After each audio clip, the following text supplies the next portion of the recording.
How are you? उम्मीद करती हूँ कि आप सभी बहुत टेंशन में होंगे। क्यों? क्योंकि अक्टूबर स्टार्ट हो चुका है और आपकी एग्जाम्स भी। इस टेंशन को थोड़ा सा कम करने के लिए मैं अपना फर्स्ट सेशन लाई हूँ जो है टेंसेस के ऊपर। राइट, टेंसेस जो ग्रामर का फाउंडेशन है। क्लियर? इंग्लिश के 70% क्वेश्चंस टेंसेस के ऊपर आते हैं और उसमें इंग्लिश सब्जेक्ट में अच्छा स्कोर करने के लिए आपको टेंसेस आना जरूरी है।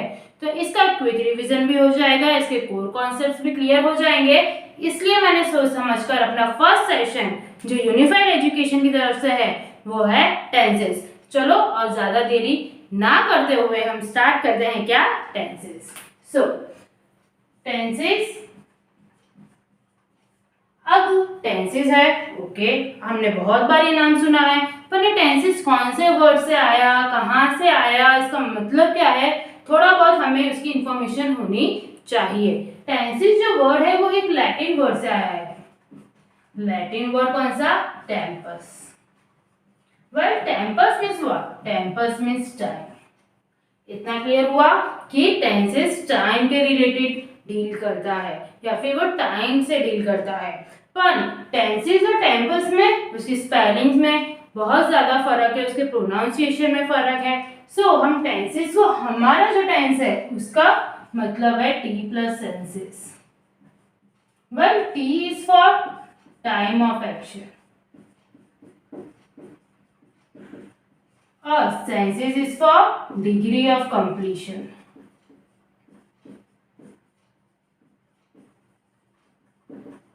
Or we can say state of action.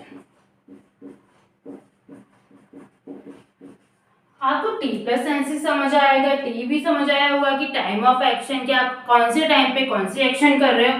पर सेंसेस का degree of completion means what? कि आपकी जो एक्शन कैरी आउट किया आपने जो टाइम के साथ, वो कौन से स्टेज पर है, कंप्लीट हो चुकी है या तो कंटिन्यू है या तो रेगुलर हैबिट है या तो फ्यूचर में जाकर खत्म होने वाली एक्शन है। उसको बोलते हैं डिग्री ऑफ कंप्लीशन। मतलब आपकी एक्शन जो है वो कौन से स्टेज पर चल रही है आपके बोलने के टाइम पर। तो ये जो बात है टी प्लस सेंसेस बताता है। मतलब टेंसेस अपना पूरा मतलब उसके नाम में ही रखता है, उसे अच्छे से समझने की जरूरत है। आप अपनी बुक और पेन ले लीजिए और पूरा टेंसेस कंसंट्रेशन के साथ प्लस पेशेंस के साथ समझिए। वाई? टेंसेस का मतलब तो समझ आ गया, उसके वर्ड का मतलब भी आ गया और उसके टाइप्स भी है। राइट? टेंसेस के टोटल 3 टाइप्स है। पहला है प्रेजेंट, दूसरा है पास्ट और तीसरा है फ्यूचर।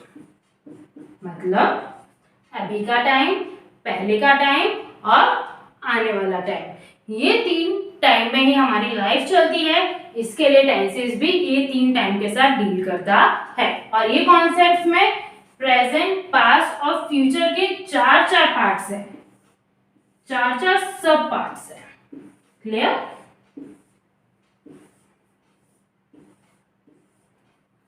अभी सबके सेम टू सेम पार्ट्स हैं, जैसे यहाँ पे सिंपल, प्रेजेंट, यहाँ पर सिंपल, पास्ट, यहाँ पर सिंपल, फ्यूचर। फिर आता है सिंपल, सिंपल नहीं, क्या आता है? प्रेजेंट कंटिन्यूअस, यहाँ पर पास्ट कंटिन्यूअस, यहाँ पर future continuous. While third part is present perfect. Third past में past perfect.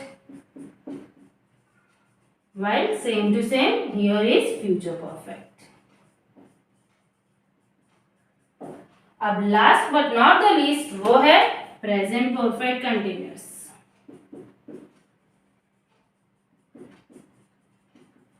ये है पास्ट परफेक्ट कंटिन्यूअस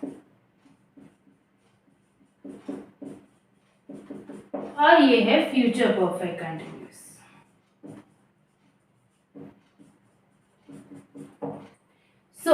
अगर आप ये पूरा ट्री देखते हैं तो आपको दो ट्री याद आने चाहिए, या तो फैमिली ट्री या तो पावर ट्री। अगर आप फैमिली ट्री से याद करते हो तो टेंसेस क्या बन जाते हैं? टेंसेस बन जाते हैं ग्रैंडफादर। क्या बन जाते हैं? ग्रैंडफादर। वाई टेंस जो है प्रेजेंट, पास्ट और फ्यूचर वो बन जाते हैं फादर्स। क्या बन जाते हैं? फादर्स। वाई उनके 4 बच्चे हैं तो वो हो जाएंगे क्या? पूरा फैमिली ट्री रेडी हो जाएगा, राइट। सो अभी देखो जिसके जो बच्चे होंगे उसके पापा का नाम उसके पीछे लगेगा, यानी उनके फादर का नाम। So simple present, present continuous, present perfect, present perfect continuous. Similarly past के बच्चे हैं तो पास्ट लगा है, और फ्यूचर के बच्चे हैं तो फ्यूचर लगा है। ये याद करने का तरीका है कि कौन से किसके टेंसेस है और कितने टाइप के टेंसेस है। भाई हम देखें, अगर पावर ट्री से याद करना है तो सबसे बड़ी पावर टेंसेस, उसकी मिडिल पावर है प्रेजेंट, पास्ट और फ्यूचर, और सबसे कम पावर नीचे के 12 टेंसेस की है जो उनके बच्चे हैं। सो 3 4 4 4 यानी 4 3 जा कितने होता है? 4 multiply by 3 equals to total कितने हैं? 12 टेंसेस होते हैं। इनके नाम उनको फैमिली ट्री से याद करो तो ज्यादा क्लियर रहते हैं। इतना क्लियर हुआ बच्चों? ये था टेंसेस के टाइप्स।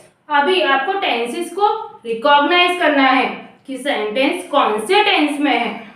तो कैसे करोगे? अगर प्रेजेंट को करना है तो आप कैसे कर सकते हो? Is, am, are, do, does, has, have और नाउ, डेली, टुडे, ऐसे वर्ड्स आते हैं तो वो क्या बताते हैं? प्रेजेंट टेंस की रिकॉग्नाइजेशन बताते हैं, या फिर वो प्रेजेंट सेंटेंस का क्या बताते हैं? पहचान बताते हैं। वाई पास्ट टेंस की बात करें तो पास्ट टेंस में क्या बोल सकते हैं? was, were, had, yesterday, फिर next, next not last, sorry, last day, last week, last year, last Monday, anything जो भी लास्ट हो, जो पास हो चुका हो, वो क्या होगा? आपके पास्ट टेंस की पहचानने के वर्ड्स होंगे जो आपको दिमाग में या सेंटेंस में पढ़ते हुए दिखाई देंगे। सो उसे नोट डाउन करके रखिए। वाई फ्यूचर टेंस में तो आपको पता है विल, शैल, फिर नेक्स्ट डे, फिर टुमारो, फिर डे आफ्टर टुमारो, फिर नेक्स्ट वीक, फिर नेक्स्ट डे हो गया, नेक्स्ट ईयर, कुछ भी। क्लियर? सो ये जो नेक्स्ट वर्ड है वो फ्यूचर के लिए होता है, लास्ट वर्ड पास्ट टेंस के लिए होता है।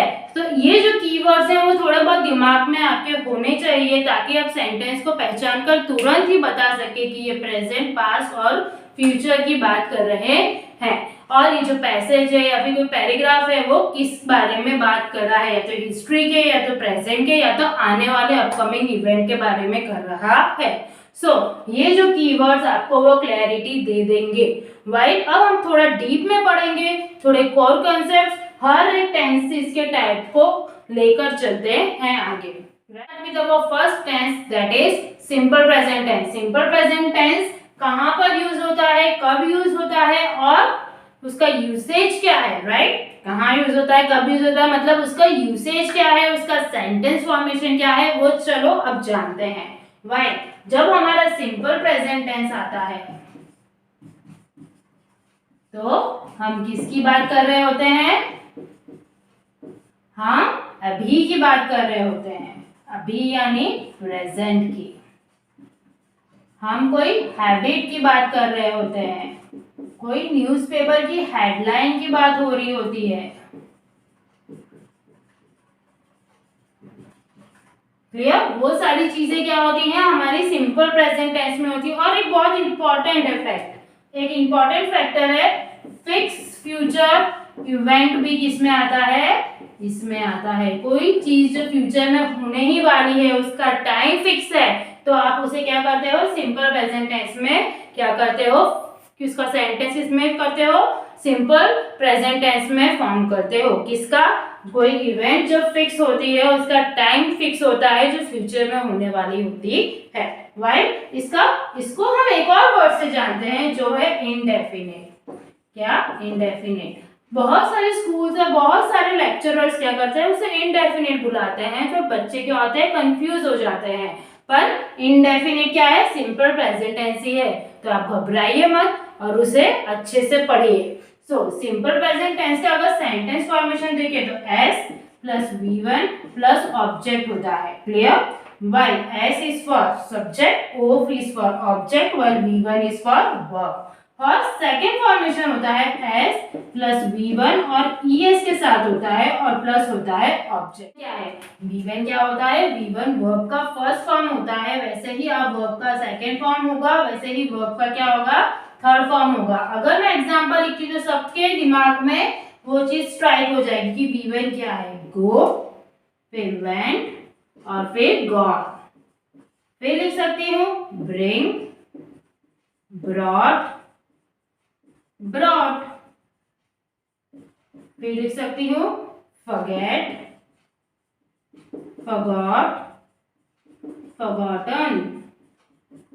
फिर लिख सकती हूँ रिमेन, remained, remained, without।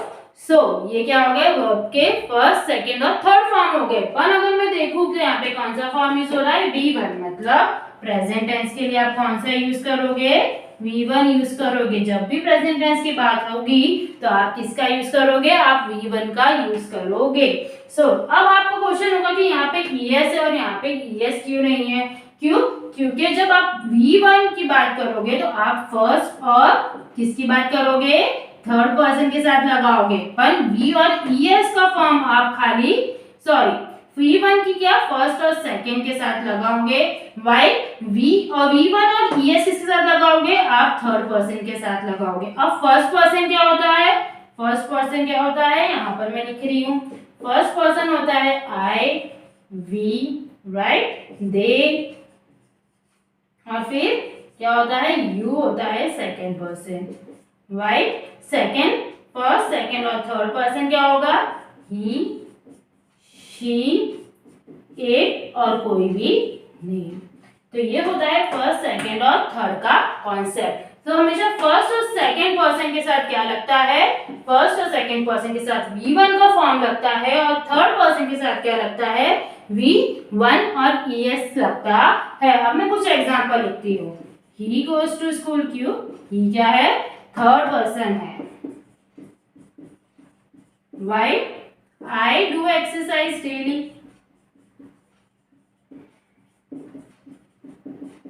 मैं ऐसा भी लिख सकती हूँ I go to school। अगर मैं यहाँ लिखती हूँ she, तो she does exercise daily। अब आपको क्वेश्चन होगा डू और डज, जो सबसे ज्यादा कंफ्यूजन क्रिएट करता है बच्चों के माइंड में, या तो बड़े के भी होता है कितनी बार। सो ये कंफ्यूजन क्लियर करें। डू और डज सेम काम करते हैं। कैसे? ई और ईएस के साथ। जहां डू होगा वो, पहले तो ये बताओ डू और डज सिंगुलर है या प्लूरल? ऑब्वियसली डू प्लूरल है और डज सिंगुलर है। शॉकिंग है ना? पर ये रियलिटी है। डू क्या है? डू एक सिंगुलर फॉर्म है, while does क्या है? नो, डू क्या है? डू प्लूरल फॉर्म है और does क्या है? does सिंगुलर फॉर्म है। लोग क्या सोचते हैं? एस लगा है मतलब वो क्या है? प्लूरल, और डू में एस नहीं लगा है तो क्या है? सिंगुलर। पर होता है एग्जैक्ट अपोजिट। सो इस चीज को अपने दिमाग में बिठा लीजिए कि डू प्लूरल है और does सिंगुलर है। तो डू के साथ क्या लगता है? हमेशा फर्स्ट और सेकेंड पर्सन लगता है। वाइल डज किसके साथ लगता है? ही, शी और इट या कोई नेम के साथ लगता है। She does. फिर यहाँ पे मैं लिख सकती हूँ we do exercise daily, they do exercise daily, you do exercise daily. वैसे ही मैं ही, शी, इट या फिर कोई भी नाम लिख सकती हूँ। मैं यहाँ पे रोहन लिख सकती हूँ।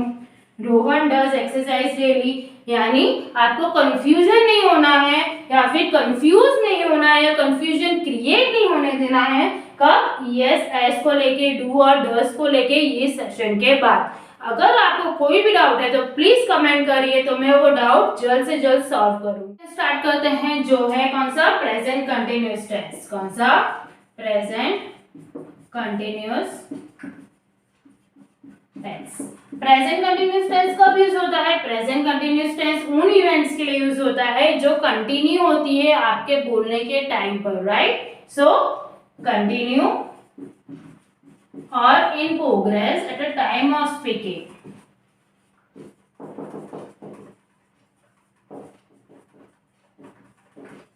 और कह सकती हूँ कि उस टाइम पे वो जब बोल रहा है तब वो काम नहीं कर रहा होगा, पर कब कर रहा होगा? वो रेगुलरली कर रहा है, थोड़ा थोड़ा ऐड करते। जैसे अब मैं क्या कर रही हूँ, आपको ग्रामर सिखा रही हूँ, मतलब थोड़ा थोड़ा करके मैं आपको हर रोज डालूंगी। सो मैं उसको क्या बोलूंगी? प्रेजेंट कंटिन्यूअस टेंस में बोलूंगी, right? I am teaching you grammar since 1 hour, since 2 hour, या फिर सिंस 1 ईयर। क्लियर? सो मैं कंटिन्यू वो चीज कर रही हूँ, और वो मैं क्या कर रही हूँ? बोलते समय तो नहीं कर रही, पर क्या करूंगी? पर मैं पीछे या बैकवर्ड में कर रही हूँ। सो उस चीज के लिए भी यूज होता है फॉर बैकवर्ड प्रोग्रेस, ऐसा भी लिख सकते हैं, for backward events, right?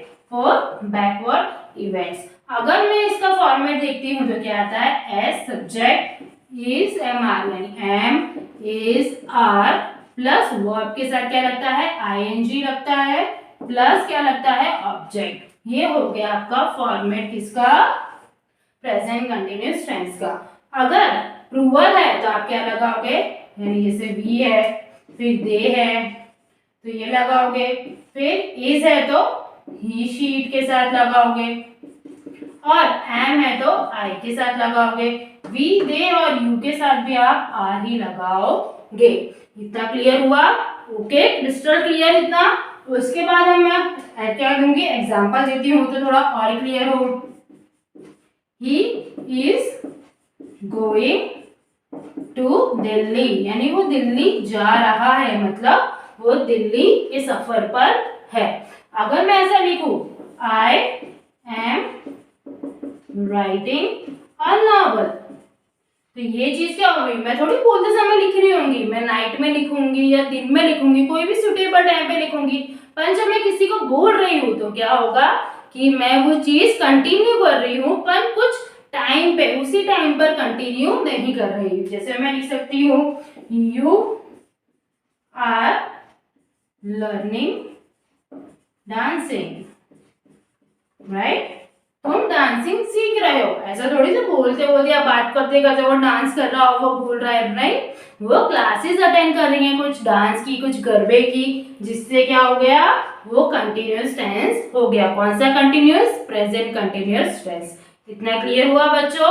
Obviously इतना क्लियर हुआ है तो राइट डाउन करना मत भूलिए। अब आता है हमारा तीसरा टेंस। तीसरा टेंस कौन सा है? सबका डर है। कौन सा? कौन सा? परफेक्ट। पर कौन सा वाला परफेक्ट? Present perfect. चलो स्टार्ट करते हैं हम उस time perfect. Present perfect tense कब यूज होता है? प्रेजेंट परफेक्ट टेंस पहला जो रिसेंटली इवेंट कंप्लीट हुई हो, रिसेंटली कंप्लीटेड इवेंट्स के लिए यूज होता है। क्लियर? दूसरा, events that completed in past but their effects are continue in present। यानी ऐसी इवेंट जो पास्ट में खत्म हो गई। अगर मैं इसका ग्राफ करूं तो ये एक इवेंट है जो चल रही है, जो यहाँ पर खत्म हो गई, पर उसका जो इफेक्ट है, ये क्या है? इफेक्ट जो मेरे बोलने के यानी स्पीकिंग के टाइम पे हो रहा है। क्लियर? इवेंट का स्टार्ट पॉइंट ये है, एंड पॉइंट ये है, पर उसका इफेक्ट यहाँ तक है। सो वो क्या हो गया? प्रेजेंट परफेक्ट हो गया। क्लियर बच्चों? और मैं इसको एक और चीज बोल सकती हूँ कि मैं बोल रही हूँ उसी टाइम पे इवेंट खत्म हो रहा है, तो उसको भी क्या बोल सकते हैं? हम प्रेजेंट परफेक्ट में बोल सकते हैं। अब चलो इसका सेंटेंस फॉर्मेशन देखते हैं। सेंटेंस फॉर्मेशन मतलब सब्जेक्ट प्लस क्या हो सकता है? सब्जेक्ट, यानी प्रेजेंट और क्या आ गया परफेक्ट। परफेक्ट आया तो आपको क्या आना चाहिए हैज या हैव, प्लस परफेक्ट है मतलब V3 का फॉर्म, V3 फॉर्म है तो क्या हो गया ऑब्जेक्ट। क्लियर। V3 के बाद क्या हो गया ऑब्जेक्ट। पर V3 फॉर्म कौन सा है, V3 फॉर्म वही वाला जो मैंने अभी आपको प्रेजेंट टेंस में पढ़ाया, V1 V2 V3 वाला कॉलम। सो ये जो V3 वाला है जैसे गॉन, फिर फॉरगॉट, फॉरगॉटन, फिर ब्रॉट, ये वाली जो चीजें हैं वो V3 मतलब किसके लिए रिजर्व हो गया परफेक्ट के लिए रिजर्व हो गया। इतना दिमाग में रखिए, कोई भी परफेक्ट आएगा तो आपको क्या लिखना है V3 का फॉर्म लिखना है, प्रेजेंट पास्ट या फ्यूचर, उसमें हमेशा V3 का फॉर्म लगेगा। क्लियर। अब मैं थोड़ा एग्जांपल्स देती हूँ, लेट्स सी। अगर मैं यहाँ पर लिखती हूँ शी, अगर मैं लिखती हूँ आई, अगर मैं लिखती हूँ वी, अगर मैं लिखती हूँ Rohan. Clear. Same concept do does वाला है, ही और ईएस वाला है। आई के साथ हमेशा हैव लगेगा, वी के साथ हमेशा हैव लगेगा, दे के साथ भी हमेशा हैव लगेगा, ही के साथ भी हमेशा हैव लगेगा, नेम के साथ हमेशा हैज लगेगा, शी के साथ हमेशा हैज लगेगा। क्लियर। ही शी के साथ हमेशा हैज लगेगा, आई वी के साथ हमेशा हैव लगेगा। क्लियर बच्चे, क्लियर हो रहा है। देखिए वापस मैं बोल रही हूँ, फिर से सुनिए इस चीज को आराम से। हैज और हैव सेम कॉन्सेप्ट फॉलो करते हैं। क्लियर। अभी मैं कुछ और एग्जांपल देती हूँ, उसे ध्यान से और क्लियर कीजिए कि प्रेजेंट परफेक्ट क्या है। अगर मैं कोई सेंटेंस आई से स्टार्ट कर रही हूँ, अगर वी से स्टार्ट कर रही हूँ, दे से स्टार्ट कर रही हूँ या यू से स्टार्ट कर रही हूँ तो इसके साथ हमेशा हैव लगता है। अगर मैं कोई सेंटेंस शी से स्टार्ट कर रही हूँ, ही से स्टार्ट कर रही हूँ या कोई नेम से स्टार्ट कर रही हूँ या फिर इट से स्टार्ट कर रही हूँ तो उसके साथ हमेशा हैज लगता है।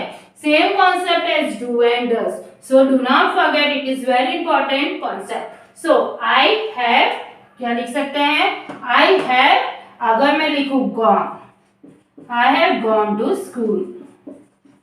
अगर मैं लिखूं she has written a novel तो क्या हो गई, बात हो गई। अगर she has written a novel, he has written a novel, Rahul has written a novel या it has written a novel, जो नॉवल लिख नहीं सकता, ओके, ये नहीं हो सकता। But I have gone to school, we have gone to school, they have gone to school और you have gone to school। Clyster clear. अभी तो परफेक्ट से नहीं लगेगा ना, नहीं लगना चाहिए, क्यों, यही है जो भी है परफेक्ट, उससे ज्यादा कुछ नहीं है, बस आपको उसके फॉर्मेट्स याद रखने हैं। Right. Let's move to the fourth one, जो प्रेजेंट का लास्ट है, कौन सा है, present perfect. One is present perfect continuous.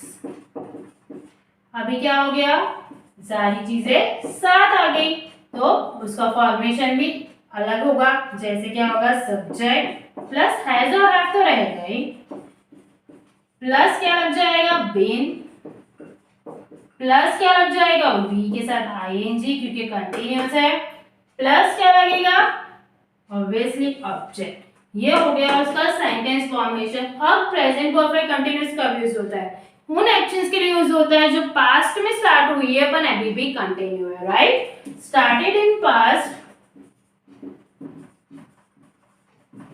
But continue in present, उनके लिए यूज होता है क्या, present perfect continuous. Subject has, have, been, verb की कौन सी फॉर्म, आईएनजी फॉर्म, और क्या आता है, ऑब्जेक्ट। अब हम लेते हैं थोड़े examples. He has been going to school. Clear. अगर मैं लिखूं I have been writing a novel. Clear, समझ आ रहा है, कोई डाउट। मैं इसमें सेंस और फॉर का भी यूज कर सकती हूँ, जो थोड़ा एडवांस टेंस है वो मैं थोड़ा एक एग्जांपल देती हूँ। अगर मैं इसमें लिखूं I have been writing a novel since last year, तो ये हो गया sense. I has been going to school for 12 days। तो ये सिंस ऑफ फॉर हो गया। सो सिंस ऑफ फॉर में थोड़ा डिफरेंस है, वो एक एडवांस टेंस है, उसके लिए हम कभी नेक्स्ट लेक्चर या फिर नेक्स्ट क्लास या फिर कभी और क्लास में डिसाइड करेंगे। सिंस और फॉर एक बहुत एडवांस फॉर्म है जिनमें थोड़ा बहुत डिफरेंस है टेंसेस का, राइट। सो उसको हम डिटेल में किसी और दिन पढ़ेंगे। अभी टेंसेस के कोर कॉन्सेप्ट में स्टार्ट करते हैं। अभी ये आपको प्रेजेंट परफेक्ट कंटिन्यूअस समझ आ गया होगा। अब क्या करते हैं, अब हम जाते हैं हमारे पास्ट टेंस में, जो कि बहुत ज्यादा इंपॉर्टेंट है। क्यों? क्योंकि पूरे यानी हम ज्यादातर कौन सी टेंस यूज करते हैं? Past tense. कोई भी राइटर कब स्टोरी बताता है? पास्ट टेंस में। कोई भी चीज हम कुछ भी डिस्क्राइब कर रहे हैं तो वो हम किस में करते हैं? पास्ट टेंस में करते हैं। सो उसे थोड़ा अच्छे से पढ़िए और अपने मार्क इंक्रीज करिए। सो अब आता है पास्ट टेंस का first, that is simple past. Simple past याद है ऐसी एक्शंस जो कंप्लीट हो गई है, एक्शन कंप्लीटेड, उसको डिस्क्राइब करता है कौन? सिंपल पास्ट डिस्क्राइब करता है। अगर इसका फॉर्मेट देखें तो सब्जेक्ट प्लस क्या आता है? V2 का फॉर्म प्लस ऑब्जेक्ट। और अगर आपको डिड लगाना है तो S plus did plus V1 का फॉर्म प्लस ऑब्जेक्ट। ये दो फॉर्मेट होते हैं सिंपल पास्ट के। ये उन एक्शंस को डिस्क्राइब करता है जो कंप्लीट हो चुकी है। अगर मैं लिखूं I got my degree, clear. फिर अगर मैं लिखूं she, ओके शी से बना लेते हैं थोड़ा, she did get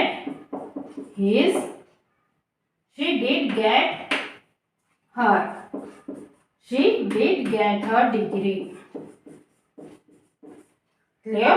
सो फर्क पता चला, गॉट है तो मैंने क्या लगाया? गॉट के मतलब V2 फॉर्म। पर जैसे ही मैंने डिड लगाया तो गेट का कौन सा फॉर्म आ गया? V1 फॉर्म हो गया। सो जब आप डिड लगाओगे तो आप क्या करोगे? V1 फॉर्म में कन्वर्ट कर लोगे, क्योंकि दो पास्ट टेंस दो वर्ब नहीं काम कर सकते। डिड भी क्या है? एक वर्ब है, क्लियर। विदाउट हेल्पिंग वर्ब की तरह वो काम करती है। सो इतना क्लियर होने के बाद हम क्या करेंगे?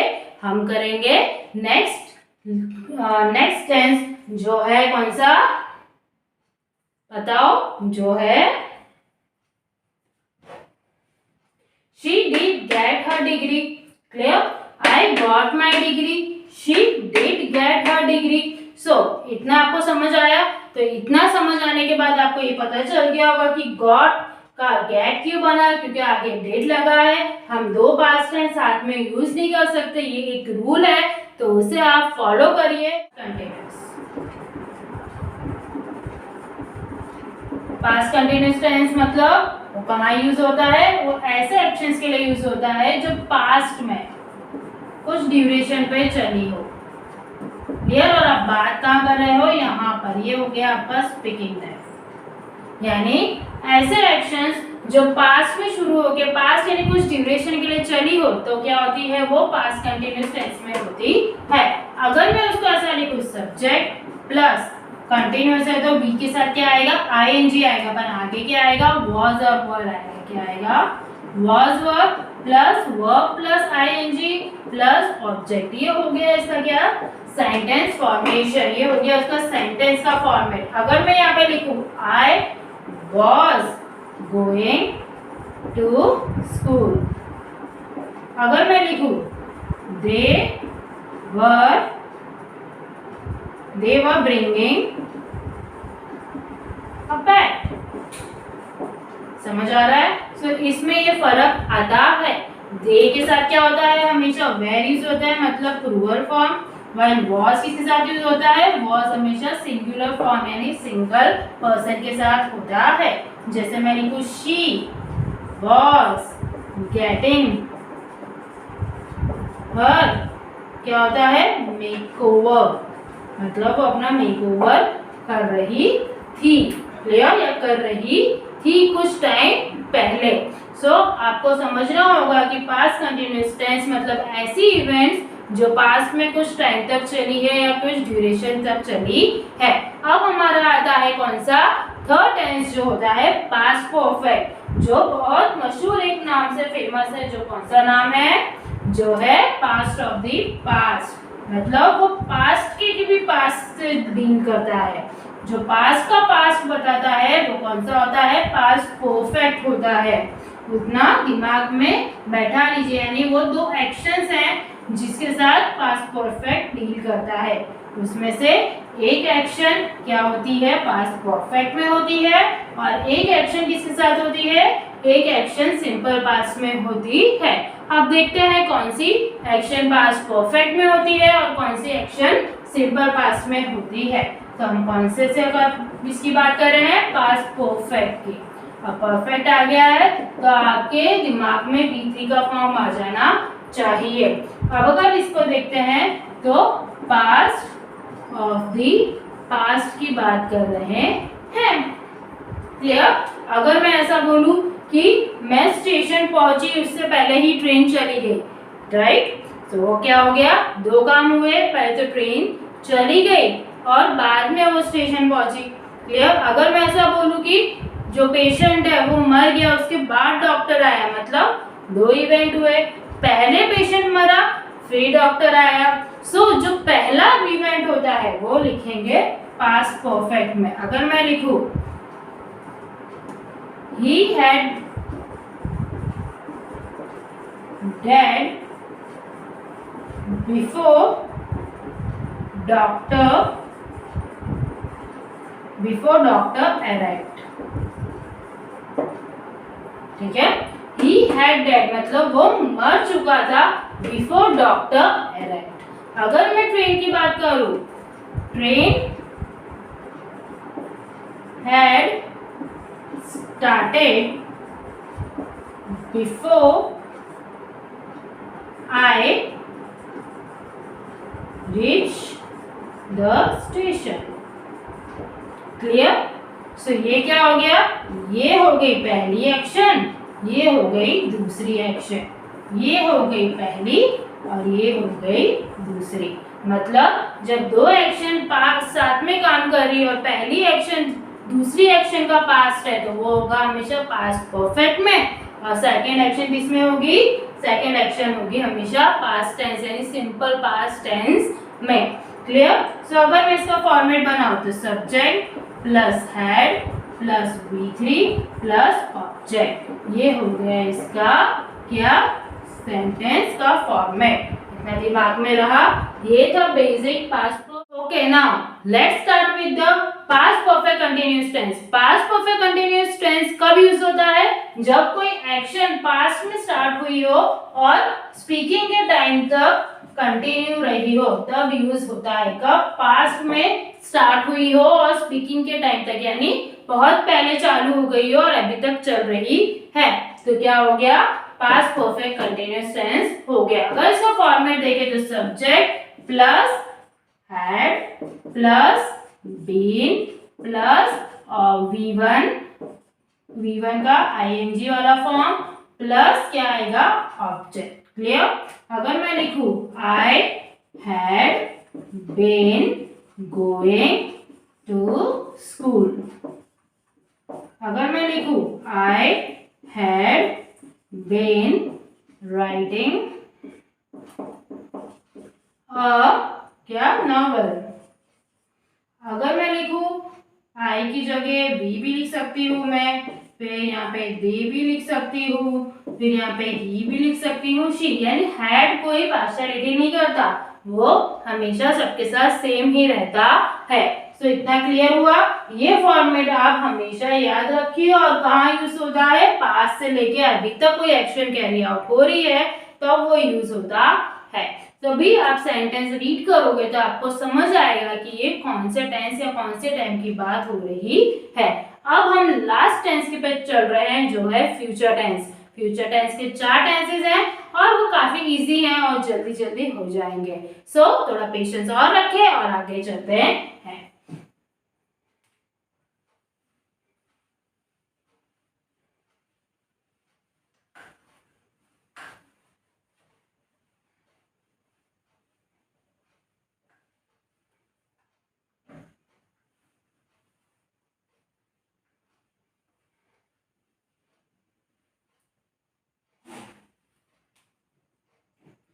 पहला फ्यूचर टेंस है सिंपल फ्यूचर, ओके, जो आपकी फ्यूचर प्लानिंग यानी प्लान्स के बारे में बताता है, आपके ड्रीम्स के बारे में बताता है, आपके डिटर्मिनेशन के बारे में बताता है, क्लियर, या आपके गोल के बारे में बताता है। कुछ भी कोई आपकी जो यानी कोई इमेजिनरी दुनिया है, कुछ भी है, उसके बारे में कुछ बात करनी है तो आप हमेशा क्या करते हो, सिंपल फ्यूचर से बात करते हो। अगर मैं लिखूं फॉर्मेट एस प्लस विल और शेल प्लस क्या लिख सकते हैं, एस प्लस एस मतलब सब्जेक्ट, विल और शेल और प्लस क्या आएगा, ऑब्जेक्ट। अब विल कब आता है, विल हमेशा सबके साथ आता है, फर्स्ट पर्सन के साथ भी आ सकता है, सेकंड के भी आता है और थर्ड के साथ भी हो सकता है, पर शैल हमेशा फर्स्ट पर्सन के साथ आता है, जो क्या होता है, ऑब्वियसली क्या होता है, आई और बी। बस इन दोनों के साथ ही शैल यूज होता है। इतना क्लियर रखिए कि शैल हमेशा आप आई और बी के साथ यूज करेंगे, बाकी जो बच जाता है उनके साथ आप विल यूज करेंगे।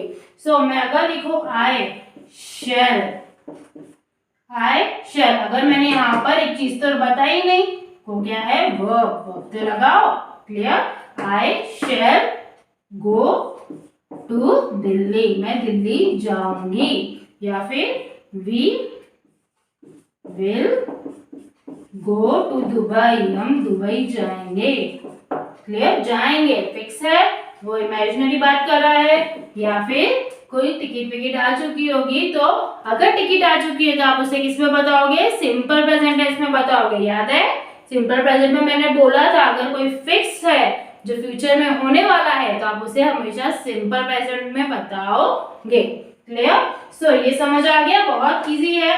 अगर आपको कोई प्लान्स के बारे में बात करना है, कोई ड्रीम के बारे में करना है, कोई गोल के बारे में, अगर मैं लिखूं आई विल नहीं शैल, I shall become an astronaut,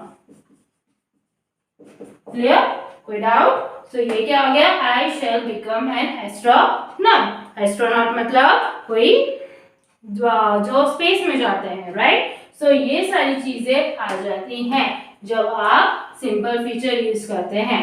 अब हम जाते हैं नेक्स्ट टेंस पे जो है future continuous tense. Let's start, और जल्दी जल्दी चीज हम समझ लेते हैं।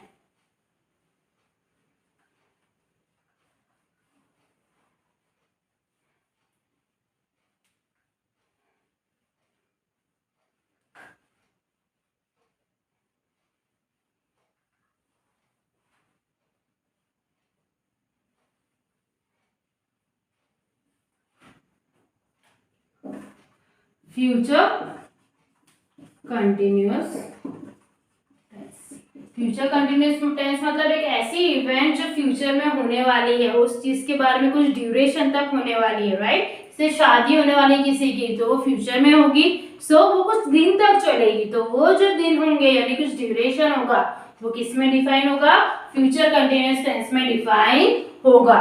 अगर मैं इसका फॉर्मेट लिखती हूँ तो क्या आता है, सब्जेक्ट प्लस विल प्लस या तो शैल लिखो, या be plus verb plus ING plus क्या होता है, ऑब्जेक्ट। कोई डाउट, ये हो गया आपका किसका, फ्यूचर कंटिन्यूअस। बी लगाना मत भूलना, वो बहुत ज्यादा इंपॉर्टेंट होता है क्योंकि बाकी सारे टेंसेस में नहीं है, अपन फ्यूचर में है। इसका भी एक अलग कॉन्सेप्ट है, जब हम एडवांस टेंस पढ़ेंगे तब उसके बारे में मैं बताऊंगी। सो यहाँ पे क्या है, आई, अगर मैं सेंटेंस लिखूं आई विल या फिर शैल बी लिख सकते हो, I will be shall be, right. I will be क्या लिख सकते हैं, गेटिंग मैरिड, मैं शादी कर रही हूं। आई शैल बी या फिर वी शैल बी गोइंग क्या, फॉर पिकनिक, पिकनिक PI से, clear, without we shall be going. अगर मैं लिखूं we shall be going for picnic या फॉर ट्रिप, कुछ भी लिख सकती हूँ, क्लियर, इजी। सो जब भी आप कोई फ्यूचर में कोई ड्यूरेशन के लिए काम कर रहे हो या कोई प्लानिंग कर रहे हो, क्लियर, तो आप उसे क्या बताओगे, फ्यूचर कंटिन्यूअस टेंस में बताओगे। पर इसे बी लगाना मत भूलिए, वो काफी सारे बच्चे भूल जाते हैं। ये की नोट था। अब आता है हमारा थर्ड वाला जो है फ्यूचर परफेक्ट। क्या होता है, future perfect tense.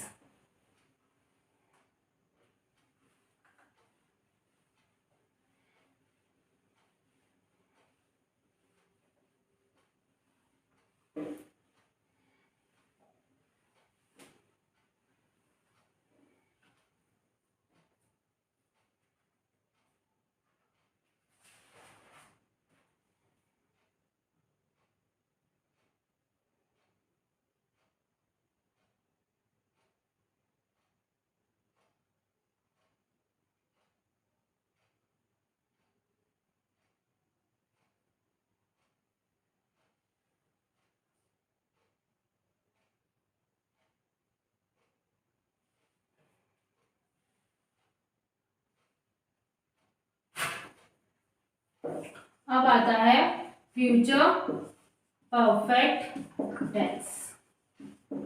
Clear, future perfect tense कब यूज होता है, फ्यूचर परफेक्ट टेंस ऐसे इवेंट्स के लिए यूज होता है जो फ्यूचर में स्टार्ट होके खत्म हो जाएंगी।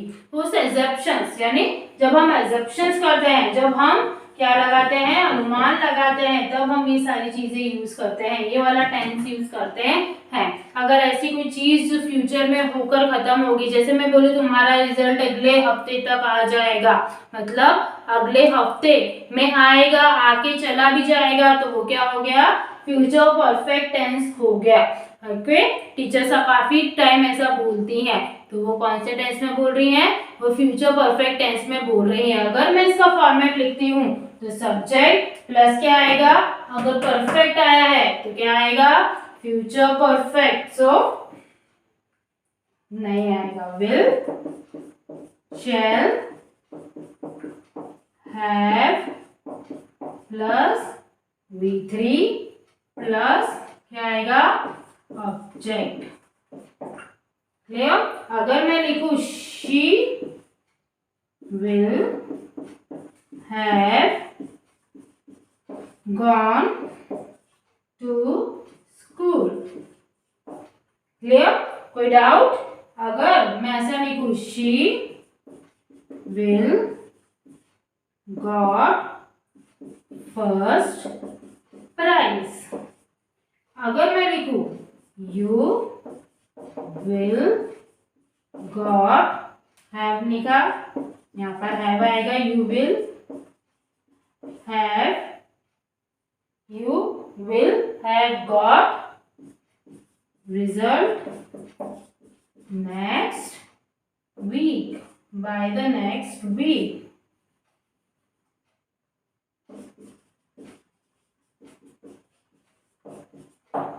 I'm just getting sure. You will have got result by the next week, मतलब नेक्स्ट वीक में आपका रिजल्ट आ जाएगा। वो इवेंट फ्यूचर में ही होने वाली है, फ्यूचर में ही खत्म होने वाली है। सो ये टेंसेस जो फ्यूचर के हैं वो बहुत रेयरली यूज होते हैं, इसके लिए थोड़ा बहुत आइडिया होना जरूरी है। फ्यूचर कंटिन्यूअस और सिंपल फ्यूचर ज्यादा यूज होता है, फ्यूचर परफेक्ट और फ्यूचर परफेक्ट कंटिन्यूअस तो बहुत ही ज्यादा रेयरली यूज होने वाला टेंस है। सो हम लास्ट थोड़ा जल्दी करेंगे, जो है future perfect continuous tense.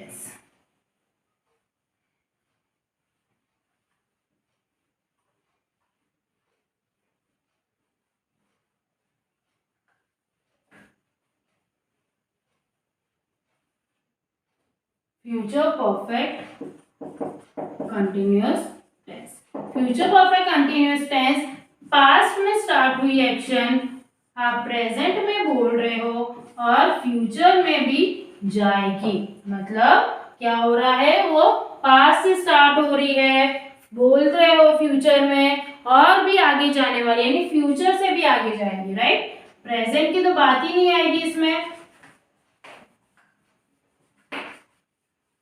Future perfect continuous tense, future perfect continuous tense में एक्शन पास्ट में स्टार्ट हो गई है, आप फ्यूचर में बोल रहे हो कि वो और भी आगे जाएगी। क्लियर, यानी पास्ट से स्टार्ट हुई एक्शन जो आगे और आगे जाके खत्म होगी, ऐसी एक्शंस के लिए क्या होते हैं, future perfect continuous tense use होते हैं, जो काफी रेयरली ऐसे इवेंट्स होते हैं। सो हम लिख सकते हैं subject plus will, shall plus have plus been plus क्या आएगा, आईएनजी का फॉर्म, राइट, वर्ब का प्लस ऑब्जेक्ट। कोई डाउट? अगर मैं लिखूं Ram will have been writing a novel, हो गया, Ram will have been writing a novel, ठीक है। अगर मैं लिख दूं टिल नेक्स्ट ईयर तो अभी सही हो जाएगा, वो नेक्स्ट ईयर तक ये नॉवल लिखता रहेगा, जो उसने ऑलरेडी स्टार्ट कर दी है वो अभी भी लिख रहा है और आगे जाके भी लिखेगा। आप इस टेंस का ज्यादा टेंशन ना लीजिए, क्योंकि ये टेंस आपके स्टैंडर्ड या आपके लेवल तक नहीं पूछा जाएगा, पर थोड़ा बहुत आइडिया उसके फॉर्मेट का होना चाहिए, इसलिए मैंने इसमें इंक्लूड किया। अब हम चलते हैं समरी टेबल के ऊपर, जो काफी इंपॉर्टेंट है, जो पूरे टेंस को एक ही स्टार्ट करते हैं उसकी समरी, जो काफी इंपॉर्टेंट है, जो सारे कंफ्यूजन को और क्लिस्टर क्लियर करके आपका बेस स्ट्रॉन्ग कर देगी। तो मैं आपको यहाँ पर पूरा समरी का पेज जो मैंने ऑलरेडी लिखा हुआ है वो बता रही हूँ, ताकि ज्यादा टाइम न जाते हुए आपको तुरंत ही क्या हो, क्लियर हो जाए। So here is a simple present tense, जिसमें हमने subject verb one plus object use किया है, और दूसरा V1 ES का फॉर्म भी है। V1 ES थर्ड्स के लिए होगा, वाइल V1 फर्स्ट और सेकंड पर्सन के लिए यूज होता है। अगर आपको यहाँ एग्जाम्पल लिखने हैं तो क्या लिखोगे, I go to school और she goes to school, वो आप खुद ऐड करेंगे क्योंकि यहाँ पे स्पेस की प्रॉब्लम है। वाइल अगर मैं पास्ट पर सिंपल पास्ट की बात करती हूँ तो V2 का फॉर्म यूज होता है, पर अगर मैं डिड लेती हूँ तो डिड के साथ क्या आता है, V1 आता है। वाइल अगर मैं फ्यूचर की बात कर रही हूँ तो फ्यूचर के साथ विल शैल आता है, विल शैल के साथ V1 का फॉर्म आता है। अगर मैं यहाँ पर एग्जांपल लिखूंगी तो she will go to school, अगर आई यूज कर रही हूँ या वी यूज कर रही हूँ तो क्या आएगा, शैल आएगा, आई shall go to school. While अगर मैं प्रेजेंट कंटिन्यूअस की बात कर रही हूँ तो प्रेजेंट कंटिन्यूअस मतलब इज एम और आर आएगा, सिंगुलर है, प्लूरल है, उसके बेस के ऊपर, और के साथ कौन सा फॉर्म आएगा, आईएनजी का फॉर्म आएगा। I am going to school, she is going to school, they are going to school. So आपको ये तीनों एग्जांपल इसके नीचे स्पेस छोड़कर लिखने हैं।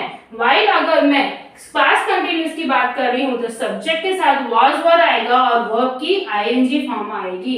अगर मैं लिखती हूँ she was going to school या they were going to school, इतना आपको दिमाग में क्लियर रखना है। वाइल अगर आ गया फ्यूचर कंटिन्यूअस तो we will या shall के साथ एक पर्टिकुलर लगता है जो है be, और be के साथ वर्ब का आईएनजी फॉर्म लगता है। she will be going to school, अगर मैं लिखूं I shall be going to school वो भी सही होगा, राइट। तो ये एग्जांपल क्लियर हुआ।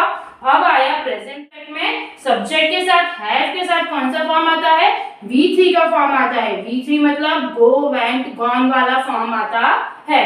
तो she has gone to school, I have gone to school, clear. फिर आता है पास्ट परफेक्ट, पास्ट परफेक्ट में हैव की जगह हैड आ जाता है, और हैड के साथ क्या आ जाता है, V3 का फॉर्म आ जाता है। तो she had gone to school, I had gone to school, उसमें I के साथ कुछ डिफरेंट नहीं आएगा जैसे हैव और हैज में हो रहा था, इसमें सिर्फ हैड ही रहता है। वाइल अगर मैं लेती हूँ फ्यूचर परफेक्ट का, यानी फ्यूचर परफेक्ट सब्जेक्ट विल शैल के साथ हैव के साथ क्या आता है, V3 का फॉर्म आता है। इतना क्लियर रखिए। अगर मैं जाती हूँ प्रेजेंट परफेक्ट कंटिन्यूअस में, प्रेजेंट परफेक्ट कंटिन्यूअस में हैव और बीन आ जाता है, साथ में हैज और बीन आ जाता है, और वर्ब की आईएनजी फॉर्म आ जाती है।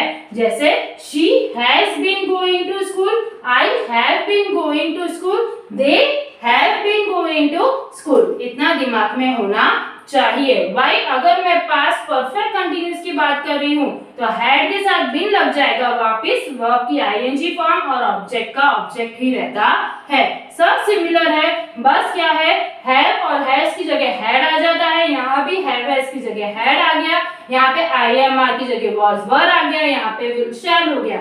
ओनली क्या हेल्पिंग वर्ब की चेंजिंग होती है, बाकी सारे फॉर्मेट सेम ही रहते हैं। V1 यहाँ पे V3 हो गया, क्यों, क्योंकि यहाँ पे क्या आ गया, परफेक्ट। और मैंने आपको क्या बोला है, जब परफेक्ट आता है तो आपको कौन सा फॉर्म याद रखना है, V3 याद रखना है। यहाँ पर हैव हो गया, यहाँ पे भी हैव के साथ क्या लग गया, बीन लग गया, प्लस वर्ब की आईएनजी फॉर्म लग गई। सो ये हो गया पूरा आपका टेंसेस रेडी। और ये समरी क्या स्क्रीनशॉट लेके या फिर अपनी बुक में अच्छे से लिखकर उसकी रिवीजन करते रहिए, ताकि क्या हो, आपका टेंसेस लिस्टर क्लियर वापस डाउन चला जाएगा। इसके लिए मल्टीपल टाइम रिवीजन जरूरी है, और इंग्लिश का रीडिंग और ग्रामर के कॉन्सेप्ट रिवाइज करना कंटिन्यूसली बहुत ज्यादा इंपॉर्टेंट होता है। सो ये हमारा आज का सेशन यहाँ कंप्लीट हुआ। इस चैनल को सब्सक्राइब करें, हिट द लाइक बटन, ये वीडियो को शेयर करें और अपने बेसिक कॉन्सेप्ट क्लियर करिए। So bye and thank you for watching.